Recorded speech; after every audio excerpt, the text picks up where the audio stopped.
Hi guys, అందరూ ఎలా ఉన్నారు? సింపుల్గా ఈ చేపల ఫ్రై ఎలా చేసుకుందామో చూద్దామా? ఇంట్లోనే దొరికిన ఇంగ్రీడియంట్స్తోని చేపల ఫ్రై అనేది టేస్టీగా ఎలా వస్తుందో ఒకసారి ట్రై చేద్దాం. ముందుగా బాగా వాష్ చేసిన చేపలు తీసుకొని అందులో అల్లం వెల్లుల్లి పేస్ట్, కారం, ఉప్పు, గరం మసాలా, ధనియాల పొడి, జీలకర్ర పొడి, కొంచెం ఆయిల్ వేసుకొని ఒక లెమన్ కూడా పిండి బాగా మిక్స్ చేయండి. మిక్స్ చేసిన తర్వాత 1 అవర్ ఫ్రిడ్జ్లో పెట్టండి. ఫ్రిడ్జ్లో పెట్టి తీసిన తర్వాత ఒక ప్యాన్ తీసుకోండి. అందులో ఆయిల్ పోసుకొని మంటను అనేది మీడియం ఫ్లేమ్లో పెట్టుకొని చేపలు అనేది వేయండి. ఫ్లేవర్ కోసం కరివేపాకు వేయండి, చాలా బాగుంటుంది. 1 మినిట్ అలానే ఉంచి అదర్ సైడ్ కూడా సేమ్ ఫ్రై చేయండి.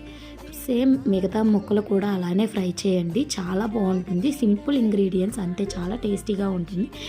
తప్పకుండా ట్రై చేయండి. నచ్చితే లైక్ చేయండి, సబ్స్క్రైబ్ చేయండి.